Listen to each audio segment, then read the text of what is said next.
What's going on, Aces? Welcome back to the channel. I hope that all of you are having an amazing weekend. So, I just got done watching Love and Marriage Huntsville, and this episode is titled We Scott a Monster Issue, which is focusing on Maurice Jr., who is the son of Kiowa and Maurice, and Kimmi is the step parent. Okay. And this episode really gives us a deep dive and insight into the family dynamic between Kimmi, Maurice, Kiowa, and Maurice Jr., otherwise known as Monster. Okay. So before we get into Maurice and Kimmi, let's go over the other cast members and their storylines. So with Stormy and Courtney, their family is still feuding. Stormy is really upset. She's crying because her mom, Miss Betty, in her mouth, like she tries to explain to her Aunt Lisa that she can't control her mom. And, she asks her mom to, hug her aunt. And her auntie is like halfway down, the street. Okay. Courtney and Stormy have a beautiful estate and she's like all the way up the hill. Her mom's like, well, how am I supposed to hug her? She's walking away. But the truth is, I don't blame Aunt Lisa because you have to protect your peace. And Betty is one of those people who is extremely toxic. She's lashing out because of whatever, bitterness, hatred is going on inside of her. But folks don't want to be around that. And it's like when you encounter such negativity, a lot of times it's better to separate yourself. So I commend Aunt Lisa for doing that. And, Stormy, unfortunately, she's right. I mean, you can't control other people. The only person you can control is yourself. And too many times folks try to control their kids, aka Maurice, but we're going to get into that in a little bit. But I really hope that time, maybe some family therapy, like that's something I think that Stormy could recommend. I don't know if, again, Betty would be that type to be open to it, but maybe she could go with Junior and Aunt Lisa, and then Betty can, saunter in, her if her curiosity gets the best of her, or just wanting to be nosy, and be included, like a lot of narcissists do, right? Like Betty reminds me of a narcissist where she's lashing out, and if they were to have, like a family therapy session, she would want to go to, try to protect her ego and protect, herself because her wounded inner child. And I really do believe that if they would be open to it, that would be the only thing I think that could help the family dynamic. Otherwise, it would just be better for them to kind of, love each other from afar. So moving on from that, we have, Tisha and Marcel, and they join Kimmi and Maurice during a date night. So they go to a wine and design where they're painting and sipping wine. And they're sitting down and they're talking and they're discussing, Maurice Jr. and, him listening to Kimmi and Maurice not backing her up. And so even one thing that really struck me was when the instructor said, well, these glasses, they need to be handled with care. Don't put them in the dishwasher, hand wash them. And Maurice turns to Kimmi. He's like, well, that's your department.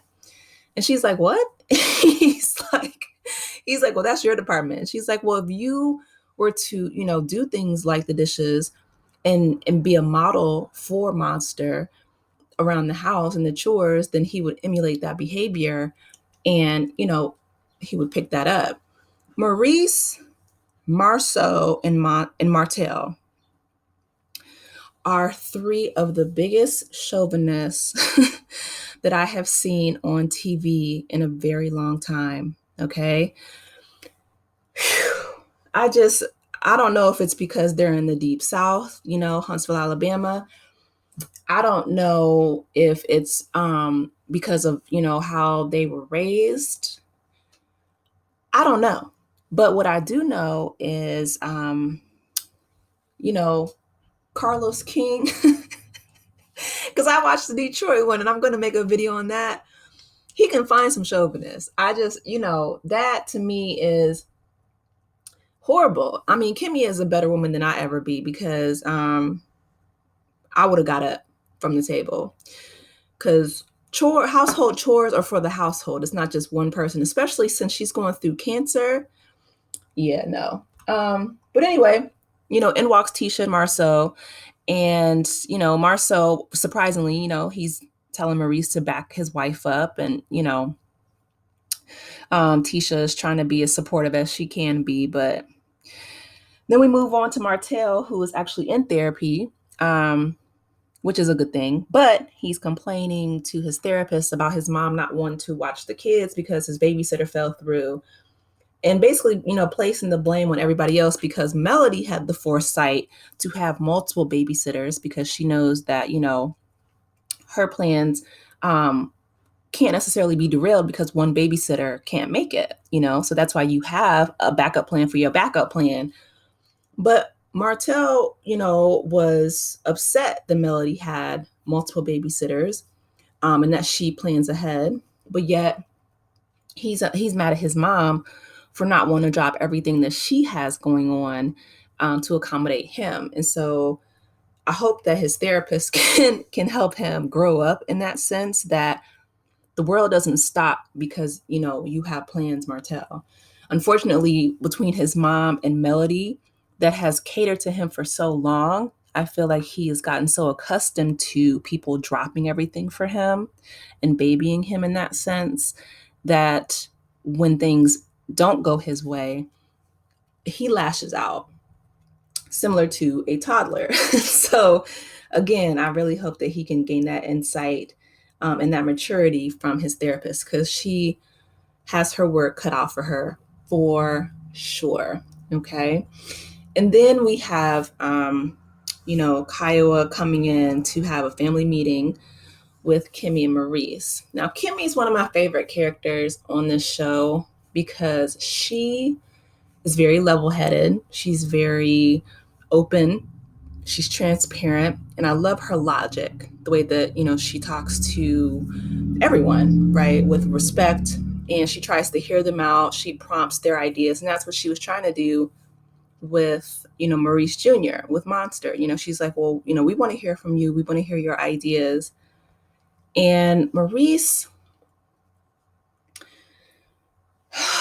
the way he talks to his son, him not even, wanting to be around his son, that he would leave him in his room for hours at a time. Because Kimmy's like, well, you need to spend time with him. And Maurice is like, well, I do spend time with him. I pick him up from school and I drop him off. And I'm like, that's not spending time with your child. You wanted him to come down to Huntsville to move in. Take him to, a game, play sports with him, go fishing, go bowling, do something, you know what I mean? Outside of berating him all the time because he's not acting perfectly. And so, Kauwaia takes Monster off separately. I think they go to dinner and, she's asking him, to open up and to talk with her more, which he needs that because to me, he seems a bit depressed. And to be honest, if I had a father like Maurice, I would be depressed too, because Maurice then turns that anger and that deflection on Kimmi after, Kauwaia and Monster go to dinner. And he's like, well, maybe you and Kauwaia need to go to therapy. And Kimmy's like, why do we need to go to therapy? And he's like, well, you can't leave the past in the past. And she's like, yes, I can, And so she asks him a direct question and he deflects, he gaslights. He does everything but answer the question. And this man is an attorney. Like, you're a lawyer, like, how to answer questions directly. How to speak with logic and, how to form an argument correctly. And I'm blown away at the utter disrespect that he has for his wife, for his child, for the mother of his child. Like, this man does not respect women or children, period. It's evident, it's sad. And I really, I hope that someone can get through to him, whether it's a marriage, and family therapist, whether it's maybe his brother, or well, no, his two brothers are chauvinists as well. I don't know. The Lord, right? Call on him. Somebody call on him and tell him what we want. We want a breakthrough. But anyway, that was my thoughts. Y'all drop down in the comments. Let me know your thoughts on this week's episode. Please be sure to like, share, and subscribe if you're new here. And I'll talk to you later. Take care, Aces. Bye.